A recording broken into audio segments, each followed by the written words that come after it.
मैं Jitendra Malwa study YouTube channel पर आपका स्वागत करता हूं। जैसे कि हम आज की वीडियो में देखने वाले हैं डीएनए और आरएनए में अंतर।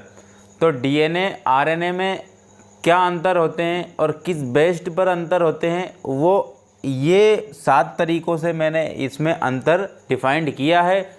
और आपको ये क्वेश्चन आएगा या तो 3 नंबर में आएगा या फिर 4 नंबर में आएगा, लेकिन आपका ये बोर्ड एग्ज़ाम में आएगा ज़रूर। तो हम देखते हैं इस क्वेश्चन को और बड़ी सटीकता से और बिल्कुल नॉर्मल शब्दों का मैंने यहाँ पर प्रयोग किया है, क्योंकि आपको पता है कि याद करने में हमें थोड़ी समस्याएं होती है। इस वजह से मैंने सरल शब्दों को यहाँ पर डिफाइंड किया है और आप भी जल्दी से इसको याद कर पाओ, इसीलिए मैंने सरल शब्दों को यहाँ पर लिया है। जैसे कि बात करते हैं, सबसे पहला पॉइंट क्या कहता है कि यह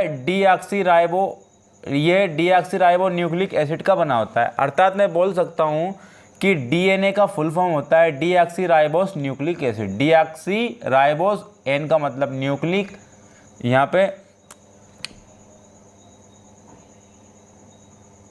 होता है न्यूक्लिक एसिड। तो ये डीएनए डीऑक्सीराइबो न्यूक्लिक एसिड का बना होता है और आरएनए राइबोस न्यूक्लिक एसिड का बना होता है। अर्थात पहले तो डीएनए का फुल फॉर्म ही लिख दिया पहले नंबर पर और यहाँ आरएनए का फुल फॉर्म लिख दिया है पहले नंबर पर। तो डीऑक्सीराइबोस न्यूक्लिक एसिड और राइबोस न्यूक्लिक एसिड। तो यहाँ पर पहला पॉइंट हो चुका है। यह द्विकुंडली होता है और यह एक कुंडली होता है। अर्थात जो डीएनए होता है इस रूप में होता है। किस रूप में होता है? इस रूप में। और आरएनए किस रूप में होता है? आरएनए इस सिंगल कुंडली में होता है। तो यह द्विकुंडलित होता है और यह एक कुंडलित होता है। तो ये भी इस डायग्राम के माध्यम से हम पिछली वीडियो आपने देखी होगी डीएनए की संरचना की, अगर वो आपने देखी है तो मतलब कि डीएनए और आरएनए में अंतर आप अच्छे से कर पाओगे। उसके बाद में इसमें नाइट्रोजनी क्षार होते हैं। डीएनए में नाइट्रोजनी क्षार कौन कौन से होते हैं? एडेनिन, थाइमिन, गुआनिन और साइटोसिन। और इसमें क्या क्या होते हैं? इसमें नाइट्रोजनी क्षार होते हैं एडेनिन, सिर्फ और सिर्फ थाइमिन की जगह पर क्या आ गया? यूरेसिल आ गया। तो थाइमिन की जगह पर यूरेसिल और गुआनिन इसमें भी है और साइटोसिन इसमें भी है। तो नाइट्रोजनी जो क्षार होते हैं डीएनए में क्या क्या होते हैं? Adenine, thymine, guanine, cytosine. और नाइट्रोजनी क्षार आरएनए में क्या होते हैं? एडेनिन, यूरेसिल, गुआनिन और साइटोसिन।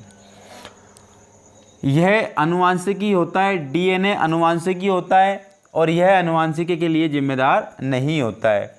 डीएनए मुख्य केंद्रक में पाया जाता है। डीएनए जो कोशिका का जो मुख्य केंद्रक होगा उसमें डीएनए पाया जाएगा, लेकिन आरएनए के साथ ऐसा नहीं है।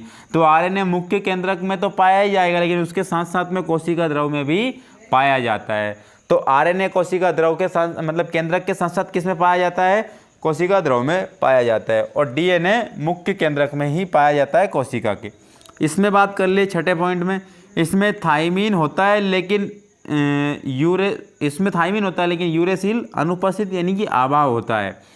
और इसमें यूरेसिल तो होता है लेकिन किसका अभाव होता है? थाइमिन का अभाव होता है। अर्थात इसमें थाइमिन होगा तो यूरेसिल नहीं होगा। तो थाइमिन किस में होता है? डीएनए में होता है। और आरएनए में थाइमिन की जगह पर क्या होता है? यूरेसिल होता है। अर्थात इसी पॉइंट को हम देखते हैं, इसमें थाइमिन होता है और यूरेसिल नहीं होता है।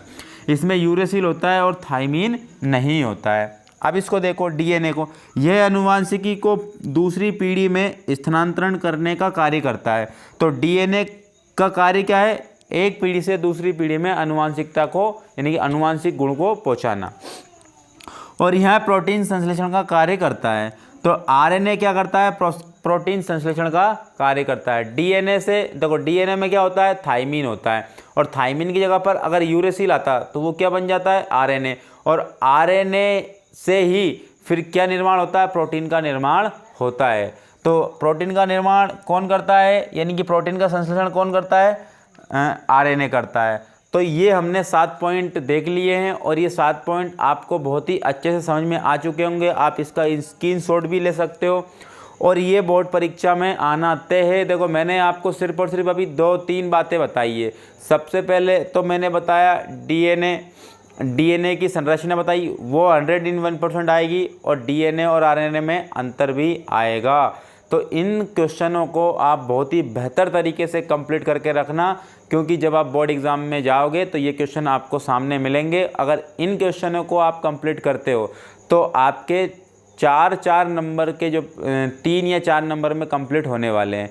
अगर मैं जैसे ही वीडियो डालूंगा तो वो इम्पोर्टेंट क्वेश्चन की ही होगी। अगर पास होने की सोच रहे हो, देखो अच्छी परसेंटेज बनाने के लेवल पे आप हो तो कोई दिक्कत वाली बात नहीं है, आपको सब कुछ पढ़ना पड़ेगा। लेकिन किसी के मानसिकता ये होगी भैया मुझे तो क्या पढ़ना है, सिर्फ पास लेवल का पढ़ना, 50-60% मुझे बनानी है, तो फिर वो जो मेरे जो बायोलॉजी में मैं जो वीडियो बनाऊंगा 30 से 35 वीडियो बनाऊंगा, तो अगर उनको ही देख लिया तो वो पास बिल्कुल हो सकता है, यानी कि 50 से 60% वो बना सकता है। तो फिर मिलते हैं नेक्स्ट वीडियो में। जय हिंद, जय भारत।